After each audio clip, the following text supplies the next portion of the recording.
Hola, ¿qué tal? Nuestro equipo está conformado por Arisbet Contlepastén, Andrés Hernández López y su servidora Soraya Flores Olvera. En esta ocasión elegimos un artículo sobre el enfoque del estatus epiléptico en adultos, así como sus consideraciones sobre fisiopatología y tratamiento. Para comenzar, el estatus epiléptico se considera una urgencia neurológica y la forma más severa de crisis que pueda presentarse en un paciente. Se considera así ya que produce una elevada morbilidad y mortalidad. Comenzaremos hablando sobre los aspectos epidemiológicos. Bien, acorde a la investigación, se pudo observar que existe una mayor incidencia en los primeros años de vida y después de los 60 años de edad. Esto quiere decir que se vio un mayor índice en niños que van de 0 a 10 años de edad y personas que superan los 60 años de edad. Además de esto, el estatus epiléptico se ve con mayor frecuencia en países en vías de desarrollo, es decir, países tercermundistas. Sin embargo, también se pudo encontrar que la tasa de mortalidad en adultos es mayor a la de los niños, presentando un 50% y en los niños presentando un 1,6%.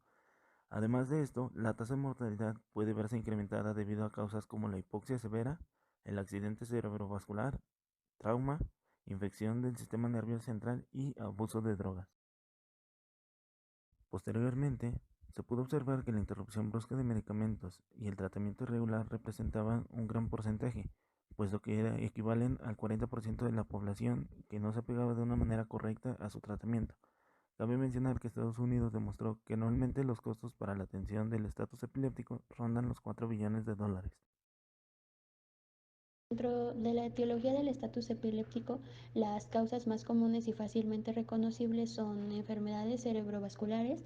Estas suceden cuando el flujo de la sangre a una parte del cerebro se detiene y pues por consecuencia el cerebro no recibe nutrientes y oxígeno. También por el trauma cráneoencefálico, provocando así una disfunción cerebral, y también por infecciones y niveles subterapéuticos de los medicamentos antiepilépticos.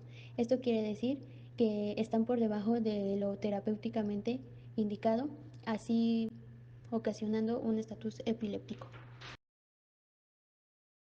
Dentro de la etiología, en el paciente adulto sin previa historia de epilepsia, el estatus epiléptico puede aparecer como consecuencia ya sea de una enfermedad cerebrovascular, intoxicación exógena, como por ejemplo por alcohol, anfetaminas, insecticidas, también por intoxicación por medicamentos como antidepresivos, antidiabéticos, orales, litio, o en ocasiones también por infecciones del sistema nervioso central. Dentro de las características clínicas del estatus epiléptico se encuentran dos tipos. El primero es el convulsivo, en el que encontramos otros 6 tipos de estatus epiléptico. Por ejemplo, el focal simple, que no muestra una alteración del nivel de conciencia y afecta a los párpados, a los dedos, a las manos. Y dentro de sus manifestaciones en el electroencefalograma, el cual es un estudio que nos permite analizar los cambios que se generan en la actividad cerebral por medio de las señales eléctricas originadas en las células piramidales de la corteza cerebral. En este tipo de estatus epiléptico, el focal simple presenta manifestaciones en el electroencefalograma como descargas irritativas focales. De igual forma, otro tipo de estatus epilépticos son los no convulsivos, donde ya abarca 7 tipos. Por ejemplo, el focal complejo cognitivo, donde ya existe una afectación de la conciencia con trastornos conductuales y automatismos. Aquí sus manifestaciones en el electroencefalograma se registran con una actividad normal en punta onda y es focal difusa.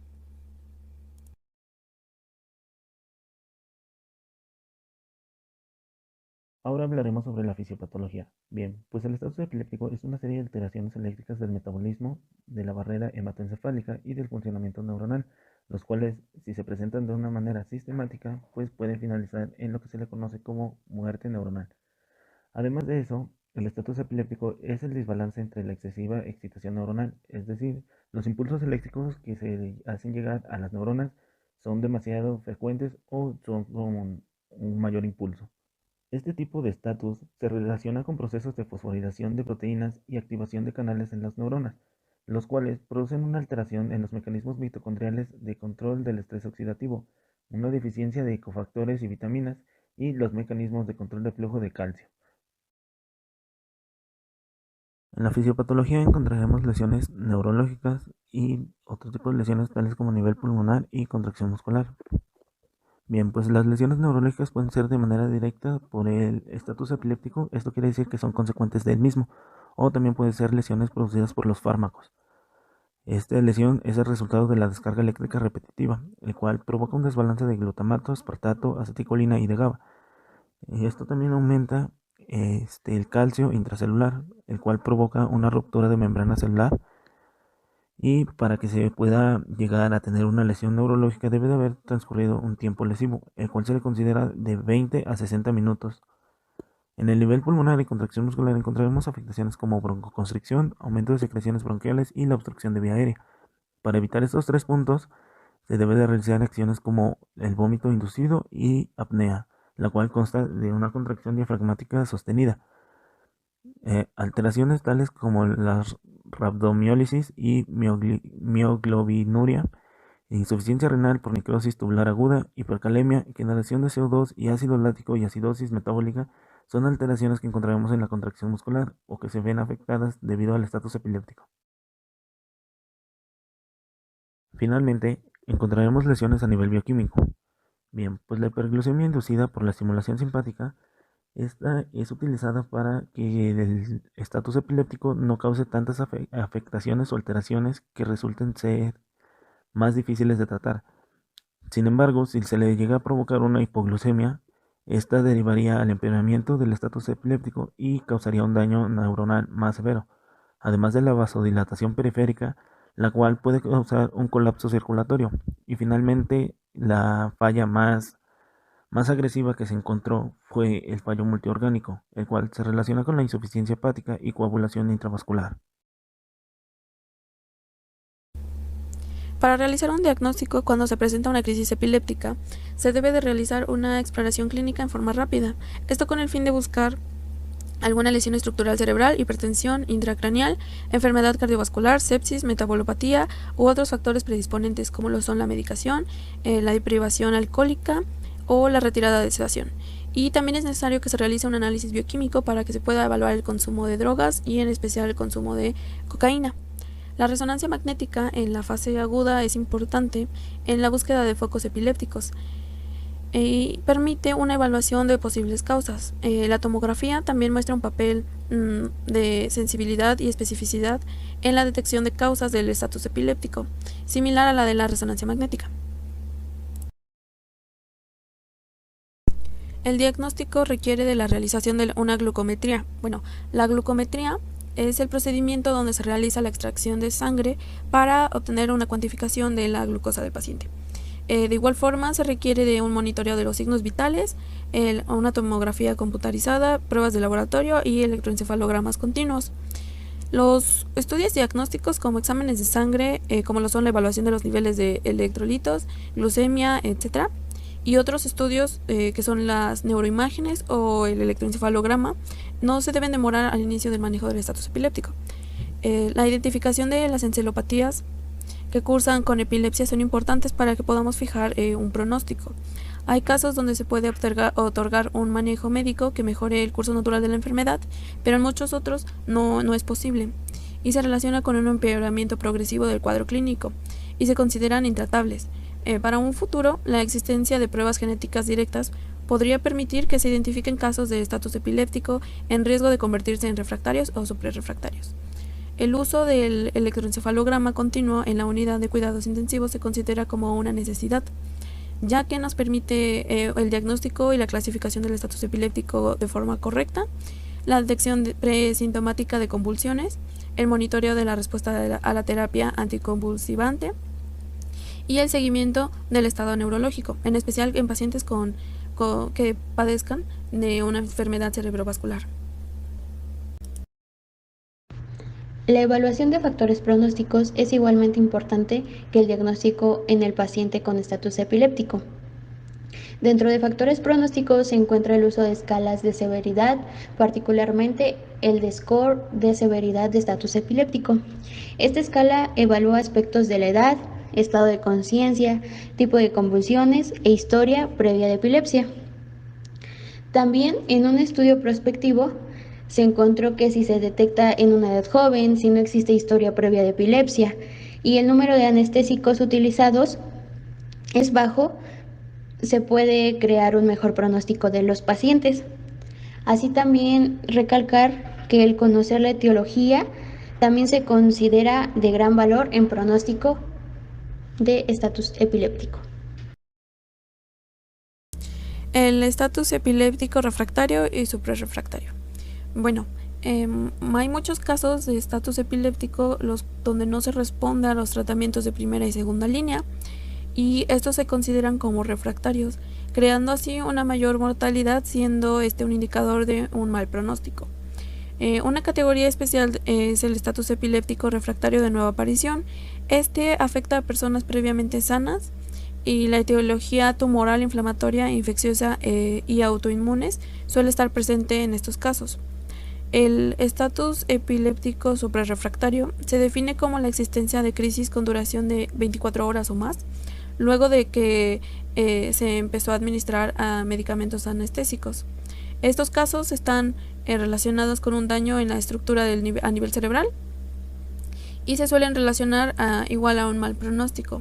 Son varios los casos en los cuales no se identifica una causa y pues su abordaje correcto permite la identificación de las características de la convulsión, su origen, y lo cual es importante en estos casos. Dentro del manejo de estatus epiléptico, el tratamiento comienza con las medidas de soporte vital. Estas se aplican a todo paciente con deterioro del nivel de conciencia. Después de esto, el objetivo siguiente es finalizar la crisis lo más pronto posible, ya sea con fármacos, corrigiendo la causa de la base y previniendo recurrencias. Es importante tener el control de la vía aérea, ya que es prioritario y debe ser cuidadoso, ya que a pesar de las complicaciones del paciente, puede realizarse una ventilación y oxigenación adecuada, y así poder mantener permeable la vía aérea, así como también tener una monitorización de signos vitales y glucemia, obtener una vía venosa y realizar analítica, y también administrar tiamina de 100 miligramos y glucosa al 50%. En este caso, si la glucemia es baja. En ocasiones se coloca una sonda nasogástrica si hay intoxicación, así como también se disminuye la hipertermia, se realiza imagen cerebral y en ocasiones una punción lumbar. Esta última si se sospecha de alguna infección. En el manejo prehospitalario se recomienda la administración del lorazepam intravenoso como un manejo de primera línea en todos los pacientes. En casos en los cuales no se disponga de una vía intravenosa, se recomienda la administración oral de midazolam. En un ensayo clínico se demostró que el midazolam por vía intramuscular es más seguro e igualmente eficaz que el intravenoso en el manejo prehospitalario. Estos resultados fueron similares a unos que se documentaron en el manejo del estatus epiléptico en niños, y esto tiene grandes implicaciones para el trabajo clínico, ya que es importante reducir la tasa de eventos adversos con la administración del medicamento. El clonazepam también ha mostrado ser igualmente efectivo que el midazolam y el lorazepam, y un metaanálisis reciente mostró que ante la falta de vía venosa, el uso de midazolam es superior a otras vías de administración en términos de tiempo para el control del estatus epiléptico. Control de estatus epiléptico. Existe otra medida que es la hipotermia inducida. En esta se mostró resultados modestos, siendo únicamente inferior al riesgo de progresión del estatus epiléptico. En otra medida terapéutica está la plasmaferesis como alternativa terapéutica para el estatus epiléptico y ha sido evaluada por algunos investigadores, donde se extrae completamente la sangre del cuerpo y se procesa de forma que los glóbulos blancos, rojos y plaquetas se separen del plasma. En este artículo pudimos conocer a grandes rasgos la urgencia del estatus epiléptico, la etiología, así como la complejidad de sus mecanismos fisiopatológicos. Diferenciamos entre estatus epiléptico refractario y superrefractario, Vimos algunas maneras de diagnóstico y la importancia que tiene diagnosticarlo a tiempo. Observamos el gran avance que existe de acuerdo a su manejo y algunos medicamentos para un mejor control, así como algunas medidas terapéuticas sobre el estatus epiléptico. Muchas gracias.